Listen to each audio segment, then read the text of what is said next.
My son bought me a brand new smartwatch for my 70th birthday.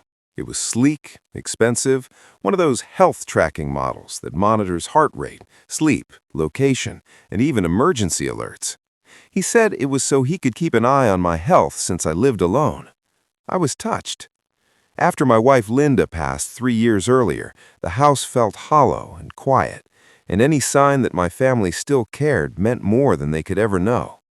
I wrapped the watch around my wrist that morning in my small home outside Phoenix, Arizona, feeling strangely comforted by the soft glow of the screen. I had no idea that little device wasn't protecting me at all. It was quietly building a case against me, one that almost stole my freedom, my home, and my life savings. Hello, friends. Welcome back to Silver Truth Stories. If stories about real-life betrayal and survival matter to you, please like this video and subscribe for more powerful true-style narratives. Drop a comment telling us where you're watching from across the United States or around the world.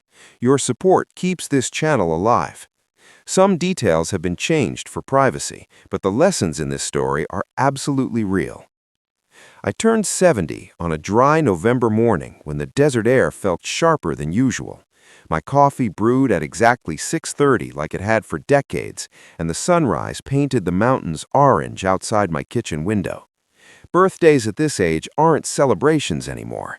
They're quiet reminders that time is slipping faster than you'd like. My phone buzzed shortly after breakfast. It was my son, Ryan. He lived in San Diego with his second wife and rarely visited.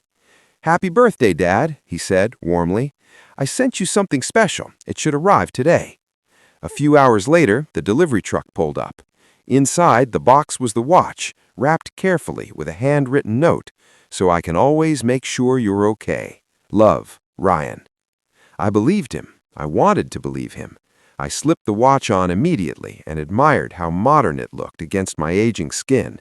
It tracked my steps, reminded me to drink water, even nudged me to stand when I sat too long reading the newspaper. It felt like a small companion in a quiet house. Over the next few days, Ryan began calling more often than usual.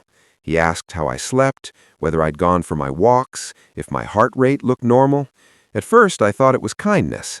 Then the questions became oddly specific. "Did you feel dizzy around 2 yesterday?" he asked once. Another time he said, "Your stress levels looked high this morning. Everything okay?" I laughed it off, impressed by the technology, unaware that the watch was sending him far more data than I ever authorized. The turning point came when my niece, Amanda, visited for Thanksgiving. She worked in healthcare IT and noticed the watch while helping me clear dishes. She asked what model it was and began scrolling through its settings. Her smile faded. She quietly asked if she could connect it to her laptop for a moment. 5 minutes later, her face had gone pale. "Uncle Jack, this device has remote administrative access enabled. Someone can alter health data, location logs, even trigger medical alerts remotely." I stared at her, confused. "That's just part of the app, right?" She shook her head. "No, this isn't standard. Someone deliberately configured this." My stomach tightened. The only person who'd handled the watch before me was Ryan. I didn't want to hear what my mind was suggesting, but the evidence didn't lie. Amanda showed me logs of remote connections syncing from Ryan's IP address. He wasn't just checking my health, he could manipulate it. We contacted a local detective who specialized in digital fraud. What they uncovered was chilling. Ryan had recently contacted an elder law attorney asking about medical guardianship procedures in Arizona. He'd also taken out a large personal loan that he couldn't afford. If I were declared medically unstable or cognitively impaired, he could petition to manage my finances and property. My home was worth over $1 million. My retirement accounts were healthy. I had no debt. To Ryan, I wasn't just his father anymore. I was an asset. The detective advised me not to confront him yet. Instead, we allowed the watch to continue transmitting while law enforcement monitored the activity. I began pretending to be more forgetful on phone calls. I mentioned feeling tired, confused, even exaggerated a minor dizzy spell. Within days, Ryan's concern escalated. He offered to come stay with me. He suggested medical evaluations. He mentioned power of attorney just in case. His voice sounded rehearsed, calculated, almost eager. One evening, the detective played me a recorded call between Ryan and his wife that they had legally intercepted.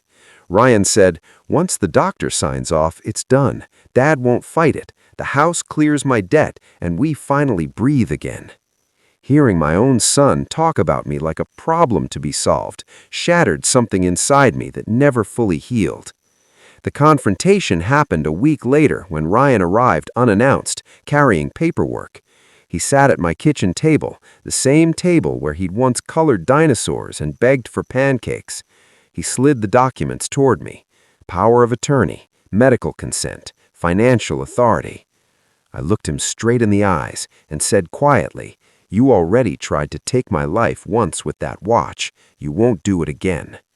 His face drained of color as police officers stepped through the doorway behind him. Ryan was arrested for attempted elder exploitation, digital manipulation, and fraud conspiracy. His wife cooperated fully, claiming she'd been pressured and manipulated by him. The case dragged on for months. Ryan eventually accepted a plea deal that included prison time, restitution, and permanent loss of legal access to my assets. I changed my will, reinforced my security, and disconnected every smart device in my home. The hardest part wasn't the legal battle. It was accepting that the little boy I taught to ride a bike was capable of seeing me as disposable. I still sit on my porch some evenings, watching the Arizona sunsets, wondering where I went wrong, wondering when love turned into opportunity. But I'm still here, still independent, still free. If you're listening to this story, learn from my mistake. Technology can protect you, or it can be used against you. Question unusual gifts. Monitor who has access to your data. Never sign documents you don't fully understand. And if something feels off, trust that instinct. Predators don't always look like strangers. Sometimes they call you Dad. The weeks after Ryan's arrest felt unreal, like I was walking through someone else's life instead of my own.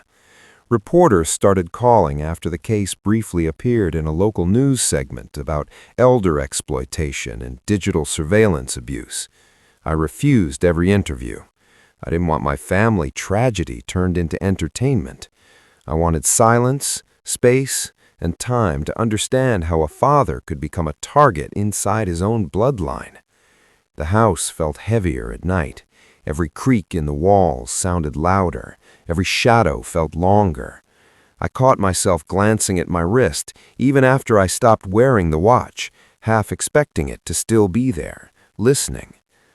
Amanda stayed with me for a few days after everything happened. She helped disconnect old smart devices, reset my accounts, and tighten my security. We changed passwords, froze credit lines, added fraud alerts, and moved sensitive documents into a safety deposit box. The detective checked in weekly. The case against Ryan was strong. Digital logs, recorded calls, financial records, and intent documentation. There was no escaping the truth this time. Still, knowing justice was coming didn't ease the ache in my chest. Justice doesn't erase betrayal. It only confirms it. One afternoon, while cleaning out the garage, I found an old cardboard box labeled in Linda's handwriting. Inside were photo albums, birthday cards Ryan had made as a child, crooked letters in crayon spelling "Best Dad Ever." I sat on the concrete floor for nearly an hour, flipping through memories that no longer matched the man sitting in a jail cell.